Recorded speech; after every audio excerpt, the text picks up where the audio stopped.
হয়তো কেউ পারসিকিউশনের শিকার হয়ে আসছে, কেউ নির্যাতনের শিকার হয়ে আসছে, হিউম্যান রাইটস গ্রাউন্ডস রয়েছে, তাকে যদি তার গ্রাউন্ডসটা মানে তাকে যদি ফেরত পাঠানো হয়ে যায়, সেই ক্ষেত্রে আমার মনে হয় যে তাদের পুনর্বাসনের ব্যবস্থা করা দরকার। আর আনডকুমেন্টেড যারা রয়েছে তাদের প্রতি আমার একটা পরামর্শ হচ্ছে, দয়া করে আপনারা অ্যাপ্লিকেশন করুন, হিউম্যান রাইটস গ্রাউন্ডস হোক, আপনার যদি পলিটিক্যাল পারসিকিউশন শিকার হন, আপনি আবেদন করুন, বিনা কোনো অ্যাপ্লিকেশনে থাকবেন না। বাংলাদেশ এবং যুক্তরাজ্যের মধ্যে একটি চুক্তি স্বাক্ষরিত হয়েছে।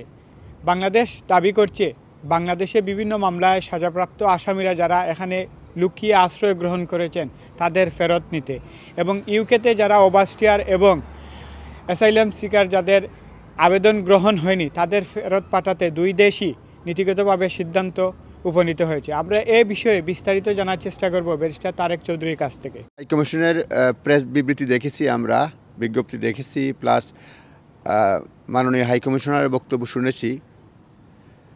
যে চুক্তিটা স্বাক্ষরিত হয়েছে, যেটা আমরা জেনেছি, বিস্তারিত আমাদেরকে জানার সময় হয় নাই, সুযোগ হয় না, এজন্য যে চুক্তিতে কি কি এলিমেন্টস রয়েছে সেটা কিন্তু আমাদেরকে বর্ণনা দেওয়া হয় নাই, বা যদি কপিটা পেতাম তাহলে হয়তো বলতে সুবিধা হতো। কিন্তু যেটা হচ্ছে, এটা যারা আনডকুমেন্টেড মাইগ্রেন্ট তাদের জন্য কিছুটা অস্বস্তির সংবাদ। এই সেন্সে অস্বস্তির সংবাদ, অনেক মানুষ মানে এই চুক্তি যেটা এসওপি যারা বলা হচ্ছে, বাংলাদেশ সরকার যুক্তরাজ্যের হোম অফিসের সঙ্গে একটা, বাংলাদেশ এবং যুক্তরাজ্যের মধ্যে একটা চুক্তি স্বাক্ষরিত হয়েছে। কনসার্ন ডিপার্টমেন্ট হচ্ছে হোম অফিস। এটা হচ্ছে SOP, standard operating process on মানে রিটার্ন, মানে যাদেরকে ফেরত পাঠানো হবে এই অপারেটিং প্রসেসটা কীভাবে হবে সেইভাবে একটা চুক্তি স্বাক্ষরিত হয়েছে, যেটা আমরা সংবাদপত্রে জেনেছি। এটার অর্থ হচ্ছে যে এখানে আনডকুমেন্টেড যারা রয়েছে, অনেকের তো পাসপোর্ট নাই, সে যদি বলে যে সে বাংলাদেশি, তার জন্য ট্রাভেল ডকুমেন্ট দরকার। তো ট্রাভেল ডকুমেন্টে হাইকমিশনের প্রয়োজন পড়ে, হাইকমিশন কনফার্ম করবে যে সে বাংলাদেশি কিনা। সেই ক্ষেত্রে দেখা গেছে আগে যেটা দেরি হতো, এখন হয়তো দেখা গেল এমনভাবে সিস্টেম করা হয়েছে যে মিস্টার সোয়েন্সো অমুক বাংলাদেশি কিনা, কালকে সকাল 10টায় তোমাদেরকে অ্যাপয়েন্টমেন্ট, তুমি কনফার্ম করো। হাইকমিশন আগের থেকে রেডি হয়ে বসে থাকবে যে অমুক তো আসতেছে, নাম অ্যান্ড ডেট অফ বার্থ দিয়ে দিই। আর এখন তো হাইকমিশনের বক্তব্য বলেছেন, এখন ডাটা রয়েছে, সব কিছু রয়েছে। সুতরাং এই ক্ষেত্রে যেটা হয়, আজকে ধরলে কালকে যদি আমি জানি না টাইম লাইন কতদিন দেওয়া হয়েছে, মানে এখানে এমনও হতে পারে যে টাইম লাইন দেওয়া হয়েছে যে 3 দিনের মধ্যে তারা কোঅপারেট করলে পাঠিয়ে দেওয়া হবে। এবং এই ক্ষেত্রে একটু শঙ্কা এজন্যই রয়েছে,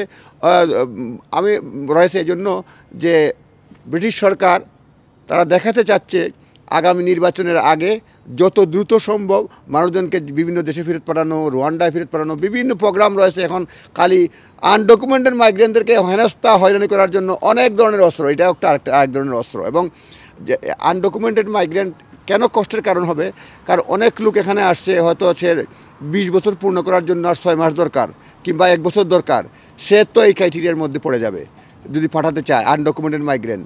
তাহলে তার পরিবারটা কীভাবে বাঁচে? এটা হলো সামাজিক দিকটা, যেটা হিউম্যান সাইডটা বলতেছি।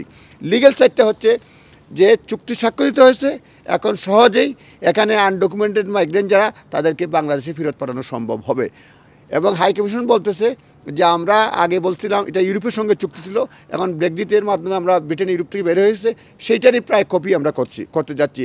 তো এবং আরও বলতেছে আমাদের সংখ্যা খুব কম, কিন্তু এটা আমরা গতকালকে কিন্তু ইভিনিং স্ট্যান্ডার্ডেও আসছে, কিন্তু এই সংবাদটা কিন্তু হাইলাইট করেছে, বাংলাদেশের নাম দিয়ে আসছে। এটা অনেক ক্ষেত্রে একটা নেগেটিভও বলা যায় যে বাংলাদেশে বিভিন্ন মামলায় যারা পলাতক হয়ে এই দেশে আছে, যারা অলরেডি সেটেলমেন্ট পেয়ে গেছে অ্যাজ এ অ্যাজাইলাম সিগার হিসাবে, তাদের কি প্রভাব পড়তে পারে?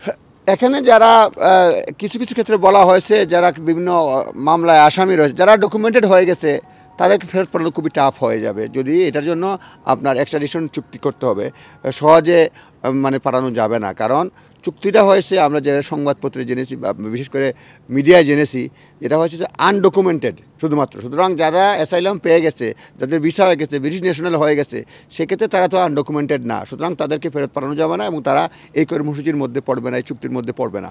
এবং তাদেরকে ফেরত পাঠানো হতে হলে এক্সট্রাডিশন চুক্তি করতে হবে, বা মানে বাইলেটারাল চুক্তি করতে হবে যাদেরকে ফেরত পাঠানোর জন্য। কমিশনের কাছে দাবি থাকবে যে কন্টেন্টটা কী কী টার্মসে চুক্তিটা প্রকাশ করা হোক, এটা বলতেই পারি আমরা যে চুক্তিটা প্রকাশ করা হোক, কারা কারা কীভাবে প্রসিডিওর করা হয়েছে। এটা যেহেতু আমরা জানছি আনডকুমেন্টেড, একটা ওয়ার্ড জানতে পেরেছি যে আনডকুমেন্টেড যারা, তাদের ডকুমেন্ট নেই তাদেরকে ফেরত পাঠানো হবে। কিছু কিছু ক্ষেত্রে বলা হয়েছে যাদের ক্রিমিনাল মামলায় আসামি, কিন্তু কোন কোন টার্মে হয়েছে এইগুলি যদি প্রকাশ করা হয় তাহলে অনেকে স্বস্তির মধ্যে থাকবে।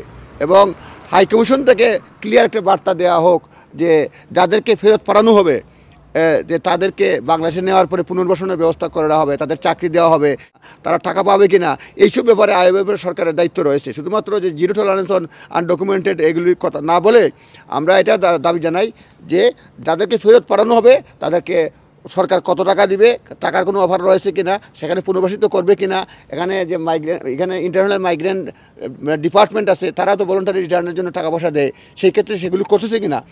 বাংলাদেশি জনগণকে বাংলাদেশে আনডকুমেন্টেড ডকুমেন্টের কারণে বাংলাদেশে ফেরত পাঠানোর যে প্রক্রিয়া রয়েছে, এতে বাংলাদেশের যে লোকটাকে আপনাকে দেশে পাঠাবেন তাকে কী ইনসেন্টিভ দিবেন, এটা আমার দাবি। এবং আমার মনে হয় যে যারা রয়েছে তাদেরও দাবি তারা যেন পুনর্বাসিত হয়।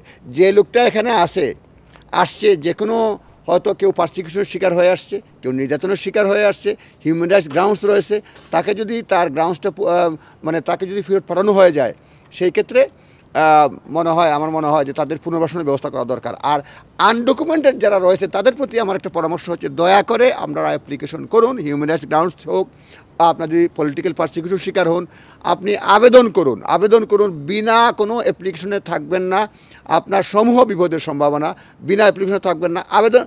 যারা আনডকুমেন্টেড মাইগ্রেন্ট তারা রেগুলাইজ করার জন্য বলবো, আর যাদেরকে পাঠানো হচ্ছে সরকারের কাছে বলবো তাদেরকে পুনর্বাসনের ব্যবস্থা করুন বাংলাদেশে।